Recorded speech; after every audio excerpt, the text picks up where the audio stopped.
Well, hello, happy Friday, Satam Petak. I am Sarah of Expat, Croatia, and this is 5 Question Friday. Every Friday at 5 o'clock Croatia time, I answer 5 questions about Croatia from people who have sent them in on Facebook, Instagram, Twitter, LinkedIn, YouTube, expatandcroatia.com, our consulting sessions, and people who send them to me in a cryptex. And this is a real thing that happened. A real person, a real fan out there sent me a question in this little contraption.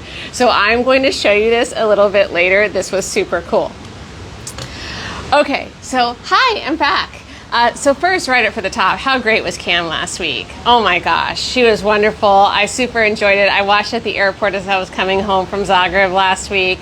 But yeah, she was a treat. So in the future, there will be some times where Cam takes over for 5 Question Friday, and I'm so jazzed. And you guys were so supportive and came in and cheered her on, and that was really, really wonderful. So thank you so much to Cam. Thank you for all of you out there. So I have so much to tell you. First, it's like cold now.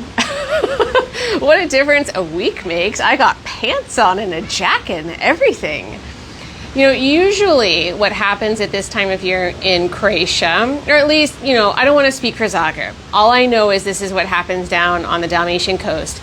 But it's super mega hot in August, and then the first week of September, at least within the first 10 days, we have a big rain, and it cools everything down, and then it goes back up to like the high 20s, you know, where it's still beach weather, but it's not like oppressive where you want to die. So pretty much everyone, there is a complete consensus that September is the best month to be on the coast in Croatia, because it's not too hot, but most of the tourists have left. The kids are back in school, so you're not jockeying for position on the beach. You can really enjoy it. But for some reason, this year, our storm that happens in the first week to 10 days is like extended now. So all next week it's supposed to be cool and rainy, and I'm like, wait a minute, guys. I was expecting 3 more weeks of summer. Where'd you go? Anyways, so let me tell you where I am, and then we'll get into the usual stuff. Thank you, everybody, for being here. I see Maya, I see Frank, Krieger2958. Woo! Okay, so I am in Solin. Solin is one of the burbs outside Split. It's a town. It's got about 25,000 people. So this was the capital of the Roman province of Croatia, and this is also where the Emperor Diocletian was born. So it's a lovely little town. So I'm gonna, what do I want to do here? I'm just gonna pick the whole thing up. I don't want to detach you, because I just feel like my motor skills aren't what they usually are, and I'll probably just make a mess of it. So let me just show you where I am. See the storm brewing up there? I'm hoping I'm gonna get lucky and that doesn't come pouring down on me. But there's all these lovely ducks. And out here, there's a big green that's next to the River Jadro that you can hike along, which is really beautiful. And you can't see it, but on the other side of this bridge, there's some falls over there. And so those are the mountains up there. So Klis is back over here. And then Solin kind of goes up this mountain here. Kastela's that way. So, now I'm going to put you down. Let me readjust here. There we are. Hi. Welcome back. There's a pizzeria right here. It smells so good. I want a pizza. Oh, thank you. What do I want to tell you? Let me go back to my notes. I'm rusty from taking a week off. Oh yeah. So today I had my car inspection. You have to have your car inspected once a year at this facility called Tehnički Pregled, and I did it all in Croatian for the first time. Woo! That was a personal accomplishment. So I had to share that with you. Hey, Katie, so glad you're here. Okay, what else I want to tell you? Last Saturday was last Friday and Saturday were the Split Tech City Festival, I have been going the last couple of years. Last year I was on a panel. This year I went to go and support a panel. So I'm the vice president of the Foreign Business Owners Association of Split Dalmatia. So that's why I was on a panel last year. This year, 3 of our other members were on the panel, so I went to go and support. We're gonna post a recap of that next week, and there's gonna be a few video clips I think are really lovely to listen to, so I'd highly suggest that. So I wanna give a shout out to our members who are on the panel. Kent Pepper, who is an American, he owns Brooklyn Bagel. If you have not gone to Brooklyn Bagel, you absolutely should. He just expanded to Zadar, and he's in the process of opening up one in Zagreb in the coming weeks. I'm just so thrilled for him. He's had to go through like all of the challenges that third country nationals have to, go through to open up a business in Croatia, hiring the 3 full-time Croatians, investing, the higher amount of money. I mean, it's been a long time. And, just making bagels in Croatia. That wasn't easy. And he has spent years and years and years perfecting it. And, it has had some challenges, but he has continued to persevere. I'm so happy for him, so proud, so in awe of what he has accomplished. So he told a little bit of his story on stage at the panel. Then we also have Flor. Flor is Croatian diaspora from Argentina, from Patagonia, in fact. So her and her spouse moved here. Her brother is also here and owns Morfar. So she does marketing and photography. She's also incredibly impressive. She does all the marketing for our Udruga. And then there's Keith Kirby. Keith Kirby opened a company with another one of our members called Nature Safe Marine, and they produce like biodegradable, nature-safe cleaning products for yachts and boats, which is a wonderful, wonderful project. And they're making it work. And, he talked about the challenges of how much it's a little bit of an uphill battle because everyone wants to continue using the stuff that kills the environment they're used to. But hey, the Adriatic Sea is like one of, if not the most important resource that Croatia has. And we need to take care of it to the best of our ability. And it's not just about not throwing trash in it. It's not just about picking up trash off the beaches or pulling it out of the sea. It's also about making sure that boats and yachts and cruise ships are using biodegradable products so that they're not pouring poison into the water. So that's another wonderful, wonderful project. So next week there'll be more of a detailed recap of that post, and we'll be tagging each of their businesses in case you want to go and follow them. Okay, so also ACAP, the whole reason that I was not here with you last week. I missed you so much. Okay, so last week I was at an event for the Association of Croatian American Professionals. In July, I was elected to the board of the Zagreb chapter as board secretary, so I'll serve in that role for the next 2 years.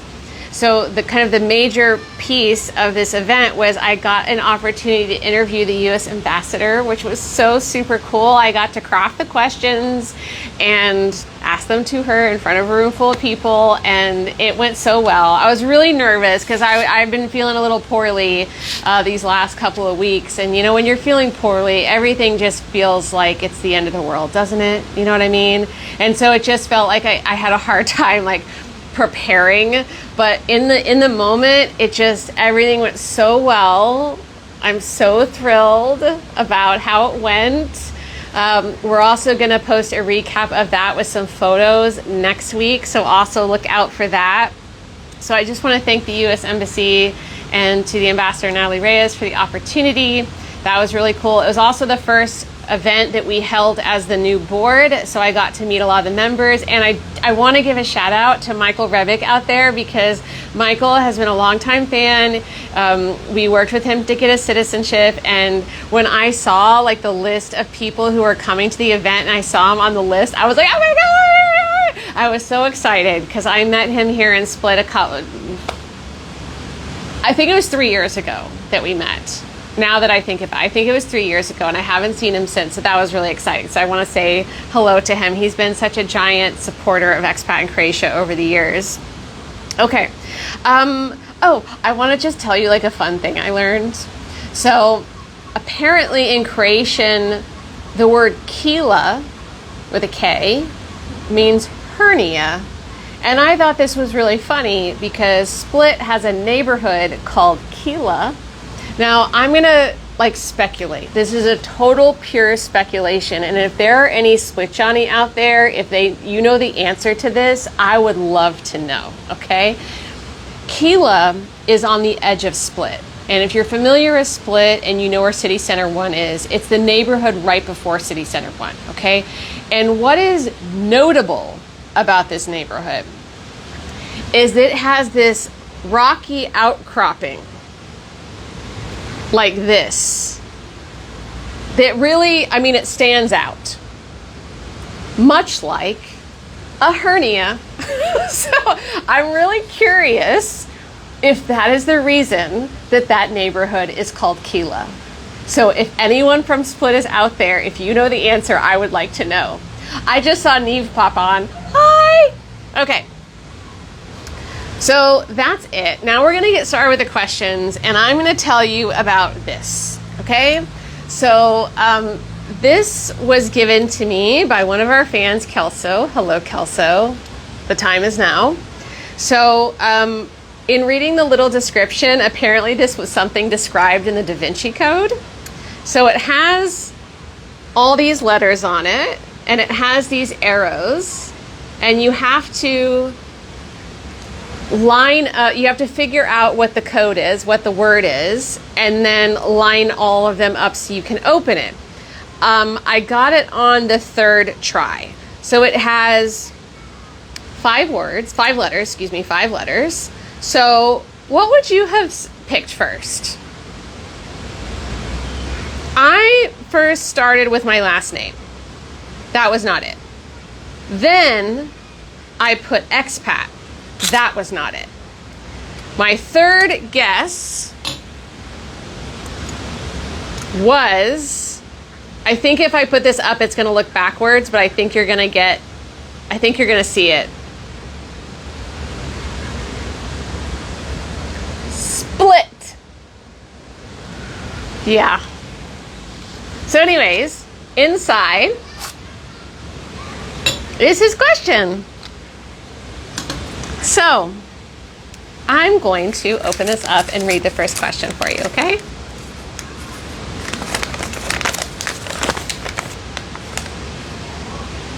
There are multiple questions. Here it is. Okay, it's number 2. From your home buying experience, could you share any problems or stories to be aware of? I'm curious if Croatia has any odd policies to consider, though I would hopefully want to do this as a Croatian citizen, if that helps. Okay, so yes, I have a variety of things to share. First, if you need a home loan and you have foreign income, your options are going to be limited. That's the first thing. When you're buying as a third country national with a home loan, you have to be cognizant of the delay, like how long this process is going to take. So when I bought my apartment, I made an offer in June. I moved in at the end of November. And the reason was for 2 things. 2 things that took a while. One was the home loan and one was the permission from the Ministry of Justice, okay? So when you're a third country national, you have to get permission from the Ministry of Justice to buy a residential property in Croatia. So what they do is they take all the documents and they check against their treaties and bilateral agreements to see if there is reciprocity between your country and Croatia, although in my case, I'm American, so it was reciprocity between Texas and Croatia, because that's how America works. Canada is the same way with provinces. Bosnia is separated into 3 districts, so it's also that way. So the bank, Erste, would not process my application for a home loan. Like they would not even consider me. Like they took all my paperwork, but they would not start the consideration process for a home loan until I had permission from the Ministry of Justice. Now, the Ministry of Justice procedure took 2 months, and I'm told that was quick. So after that, then I started the home loan process. Now, I was told that that would only take like 3 weeks. It did not. It took longer. It took 2.5, 3 months, actually. So why am I telling you this? One, time delay, whatever. But there's a bigger reason I'm telling you this. Because the woman I was buying an apartment from, she was buying another apartment and she needed my money to buy that apartment. So it got into a little bit of a sticky situation where I could have lost that apartment because she couldn't wait anymore. That was an issue. The other issue was I had to move out of my apartment where I was renting, but I couldn't move into the new apartment. So for 2 months, I was hopping around Airbnbs. And because I was unclear, we'll call it, on how long it was going to take to get the home loan, or at least I thought it was going to be something that it turned out not to be. For the first month, I was doing a week at a time because I thought that's how quickly it was going to happen, and then it didn't. And so then I was able to get an apartment that was like an entire month, and it was a little bit cheaper. But oh my gosh, that was a very expensive couple of months. So what I ended up having to do to satisfy the seller and not lose the apartment, because when you decide you're going to buy an apartment and you make your initial agreement, you have to pay a 10% capara. That's like a security deposit, let's put it that way, while you work out the terms, okay? And if you are a third country national, then that is you pay the 10%, you go through Ministry of Justice, and then you pay the other 90% on the other end. I had to end up paying an additional 25% in cash to her to satisfy her so that she could pay what she owed to get her other apartment. So that is a little bit of a sticky situation that somebody should be aware of. Having a good lawyer is imperative. Imperative. It does not matter who you are. You could be a Croatian living in Croatia your entire life. You need to have a lawyer who's going to be advocating for your interests, not the lawyer that is assigned to you by a real estate agency, because they are looking after the real estate agency first, the seller second, and the buyer third, okay?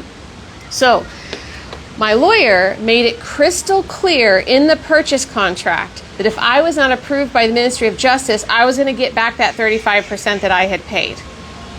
Like, she actually changed the agreement, made an addendum to it, or an annex, I think they call it, since I had to pay that extra money. So she took care of that so that I would get that money back. Also, make sure the land registry matches the property. This is something the lawyer is going to do, but I also feel like the lawyer's not going to necessarily come and inspect the property unless you want them to. But so there's a degree of this that you need to be involved. Like, okay, for example,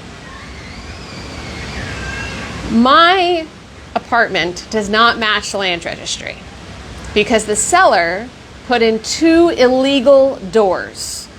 What she had done is she split the apartment into 2 apartments, and so then she put in 2 private entrances. It's a regular building, but she put in 2 private entrances. So there is the entrance like through the building, but then there's 2 private entrances. And my lawyer communicated this to me. So like, for example, I was just talking about this two times, like not Cam's week, but the week before when I was here with you. The lawyer tip of the week was about usage permits and how those are important if you wish to rent out your property as accommodation, okay? And a usage permit is essentially validating that the property was built according to the building permit. Now, my building has a usage permit. It's not, individual apartments within a building, but I'm bringing this up to kind of let you know that my apartment does not match the land registry. And that means that, someone may take issue with that when I go to sell it. I don't think they will, because I love my illegal doors. I love them so much. I never use my inner door. I only use the outer doors. So I love it, love it, love it. But, you know, it's important that you know whether or not there's something that has been changed, I guess is the thing. Like, I made it a calculated decision that I was okay with that. Oh yeah, be explicit in the contract about what appliances or furniture should stay or be removed. That's something you should absolutely negotiate. This includes the shupa. If you're in a building, like usually shupas are in buildings that were built during Yugoslavia. A shupa is, sometimes it's in the basement, sometimes it's just on the ground floor, but it's a storage space. So in buildings like that, usually they're ones that are built between like the 50s and like maybe even into the 80s. They have, each apartment is entitled to a basement space. So I have a basement space, a storage space. So I didn't know, I guess I never even asked about it. It's the first time buying a place and I just didn't even think about it until she handed over the keys and she took me in to show me the shupa. And it was wall to wall, floor to ceiling with like 30 years of crap. And I looked at her slack-jawed like, are you effing kidding me? She's like, oh, my hip. She left all of that for me to deal with. So it's important that you get on the same page about what needs to be cleared out and what's supposed to stay. Another anecdote from my situation, in the contract it said that the washer, like clothes washer, should have stayed, but it was not there when I got there. And I was like, seriously? And my lawyer said, Sarah, look, just buy a new washer. You don't want somebody else's dirty old washer. And honestly, if you go after her about this, you could be in court for the next 10 years fighting with her about some old washer. So just get over it. And I was like, all right, fine. I get your point. Understood. But, you know, go through those things in detail. Oh yeah, evaluate the big appliances to see if you can negotiate a lower cost of the apartment. This was something I wish I had done. I mean, I already got a really, really good price on my apartment because I'm pretty sure she thought she was leaving me with a big bag of mess because of those 2 illegal doors, because she had been reported to the ministry. Anyways, I would not be liable for that. I found out later that she would always be liable, even though she sold it to me. She's the one who did it, so it's her bag of crap to deal with. But I did really well on the price already. But I do wish that I had evaluated the appliances more closely, because every single appliance in that house was on its last legs. Every single one of them. There's only one thing I have not replaced, and that is.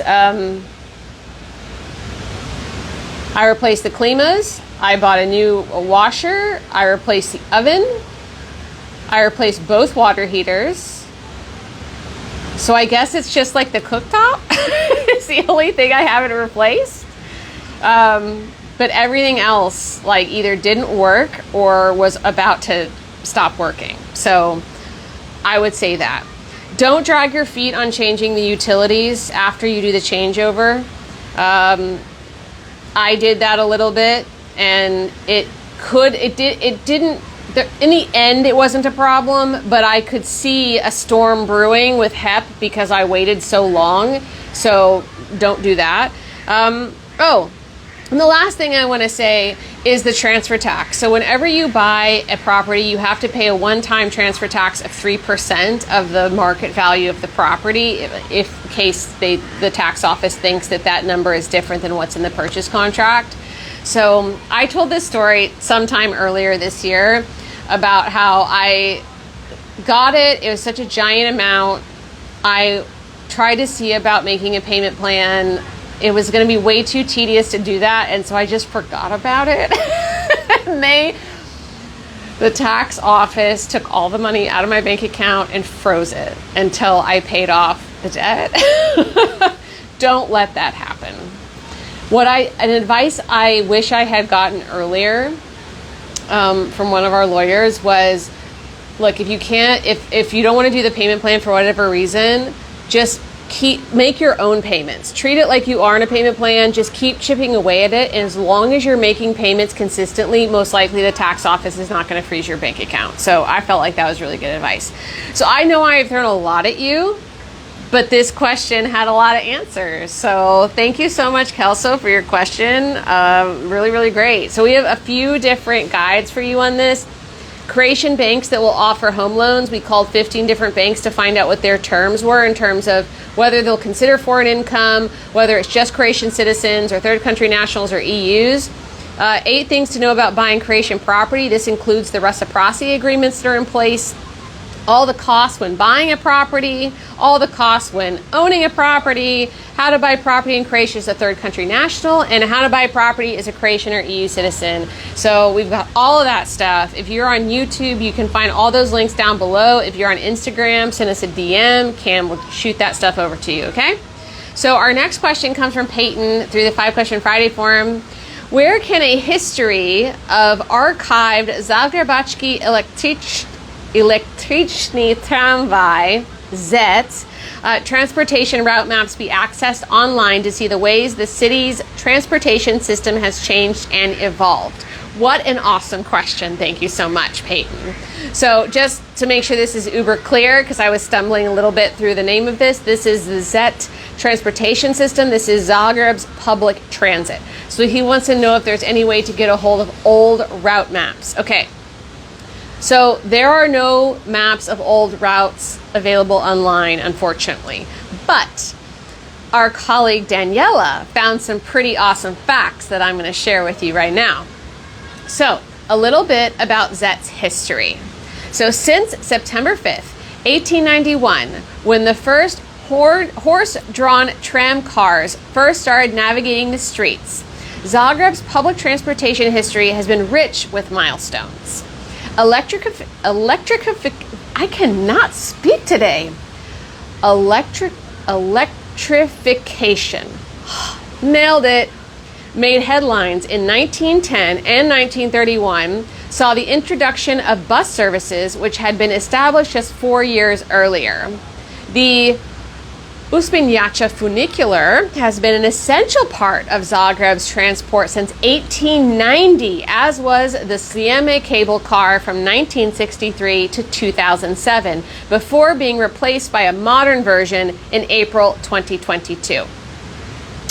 The tram fleet also has seen significant upgrades, especially since 2005, with the introduction of locally produced low-floor trams. With the addition of new buses, including those designed for people with disabilities, Zagreb is now among the leaders in European public transport. And I gotta say, I love the public transport in Zagreb. It is very different from, well, look, Split has upgraded a lot, I will not lie, but it's still mega expensive. Whereas in Zagreb, it's like 50 cents to get on a tram or a bus, and I love how cheap it is. I love that you can just scan a QR code and buy a ticket. I think that's rad. Okay, impressively, ZET vehicles cover enough distance each day to circle the equator 3 times. And over a year, they travel the equivalent of the journey to the moon and back 109 times. So the first tram route in Zagreb was a horse-drawn tram, and this was its route, okay? So it started at today's Kvaternik Square, where at that time there was a customs office next to the cognac factory, later the bottle administration building. It went along Vlaška Street, Drašković Street, Jurišić Street, crossed Banjelačić Square, and continued with Ilica to Mandalica, today's Mandalica Street. From that main route, 2 railways leading south separated. The first went from Ilica to the West Station, then called the South Station, and then the second along Frankopanski Street all the way to the end of the Sava Road to the Sava Bridge. The draw was located on Savska Cesta in the place where the Technical Museum is located today. So here's another fun fact. 7 years before Zagreb, Osijek had its first tram. Osijek's horse-drawn tramway was put into service in 1884, before the agreed deadline. as member before the agreed deadline. Please hear me when I say that the Croatian team did it early. Members of the city council had inspected the railway long before that, which is why it happened quickly. The horse tram was the main attraction in Osijek, a city with more than 18,000 inhabitants at that time. The tram changed the usual course of life on the main streets of Osijek. The satisfaction and pride of the people of Osijek due to the introduction of tram traffic was understandable. Osijek is the first city in Croatia and among the first in Central and Southeastern Europe, which had at the time the most modern means of urban transport. So we do have some photos of Zagreb's first tram. If you would like that, we have a list of the public bus lines in 1931. Also some old photos of Zagreb, and we also have our guide on Zagreb's public transportation system. So if you are on YouTube, you can find those links down in the description. If you are on Instagram, just send us a DM and we will send that over to you. Okay. The next question comes from Janelle on the 5 Question Friday forum. I'm a repeat customer and plan to have Croatian citizenship by the time I would like to retire when I am 60. My goal is to maintain a home in Croatia and a home in the US, making my primary home in Croatia. I will eventually schedule with your consultants, but I'm doing some preliminary research, having been a student of Sarah for many years. Oh. I believe the best time to buy a home is after obtaining Croatian citizen status as a Sarah student. But don't recall her talking about this on 5 Question Friday. There are too many variables to discuss, but do you agree? Yes, buying as a Croatian citizen is far simpler than buying as an American or a third country national in general. I mean, I just went down a list. Not all of them pertain to buying as a third country national, but some of them did in terms of the Ministry of Justice, in terms of getting a home loan. So yes, definitely do that. Also, as a third country national, you can only buy residential property, but as a Croatian citizen, you can buy any type of property, okay? But some things to consider. So she wants to wait a little bit before she buys property. It's important to consider that Croatia's real estate prices go up every year, have been trending upward every single year for many years now, depending on the location, its features. The property prices every year go up between 5 and 15%. So I would say the longer that you wait, the higher the prices are going to be. So definitely keep that in mind. I've already provided you a ton of real estate stuff related to Kelso's question, so there's nothing else I'm going to add here. Although, you know what? Yes, I am. We do have a guide on Croatia's real estate prices. I should have added that. So YouTube people, I will add that in the caption later, but Instagram people, if you would like that, we also have that guide. We update that every year. Now it's time for our lawyer tip of the week. Dun, da, da, da. All right. Do not pressure your lawyer to make the government go faster. Keep in mind that Croatian bureaucracy can be very slow. We all know this. When your lawyer gives you an estimated wait time, it's not a scientific response. It's the best guess based on their experience. There are so many variables. The estimate could double or halve, but more often will double and can change over time. It's valid to request an update every few months depending on the procedure and the expectations the lawyer has previously set with you. If an update occurs, the lawyer will communicate it promptly to you, even if you are not actively in communication. If there are no updates, then it means nothing is happening. If you have a good lawyer, like one we recommend, they will do all they can to expedite a case within the bounds of what is possible. However, they cannot force a government employee to do their job. If something can be done, the lawyer will make a recommendation to you. It's important to face the reality of the system and listen to the lawyer when they explain what to expect from it. This is really timely. I know I've spoken to a few people in the last few weeks who've been frustrated at how long their citizenship is taking. And hey, I hear you. I've been waiting 2 years and 3 months, so I get it. But these things take time and there's only so much that can be done, truly. Okay? All right, so next, this is an anonymous question that came in through Instagram. Do you know how many citizenships you are allowed to have as a Croatian citizen? Excellent question. Shocked we haven't gotten it before. You can have as many as your heart desires, or as many as countries will give you, pretty much. There is one exception. One exception is if you're obtaining Croatian citizenship based on Article 8. Article 8 is naturalization. Very, very, very few people apply based on Article 8. Article 8 is what I would be doing if I was okay giving up my U.S. citizenship. So he's asking about Croatian citizens. So once you become a Croatian citizen, you can get as many citizenships as you want. But I do feel like it's important for context to explain this part. So let's say that you are not married to a Croatian, you don't have Croatian heritage,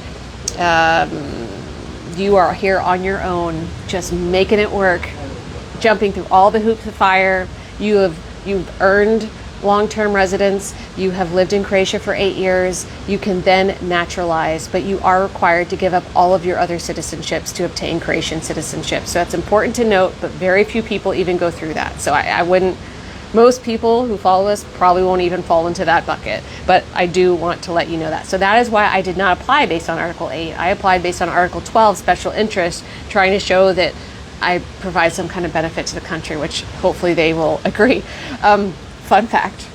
So I had a meeting with my lawyer this week, and I was like, all right, what are we going to do about this citizenship thing? Because she's been trying to call the Ministry of Tourism, which is where it's been held up for about 8 months, and nobody will answer the phone. So this morning she sent an email to the Ministry of Justice, not the Ministry of, MUP, Ministry of Tourism, Ministry of Foreign Affairs, and the Ombudsman, which we talked about the Ombudsman on a previous episode earlier this year. Someone was asking if Croatia had one. So they are like the person who makes sure that the government is respecting human rights. And I was like, you really pulled out all the stops with this one, didn't you? So we'll see what happens about that. Of course, we have a very big detailed guide on how to apply for citizenship. It is down below for YouTubers and Instagrammers. Just send us a DM for that. It goes over all the different possibilities. We have a guide on every program for citizenship. So this is a master guide, and it will link out to the different situations. Okay, next question comes from Lenka. I think this is our last question through the 5-Question Friday forum.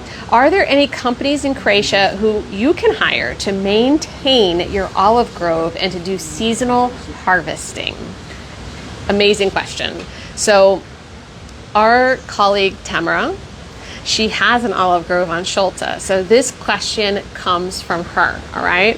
My dear, finding quality people to maintain olive groves is a real art. The company does not exist. Basically, people who do it professionally work alone and have their own employees. The really big ones, which can be found, for example, on Brač or in Istria.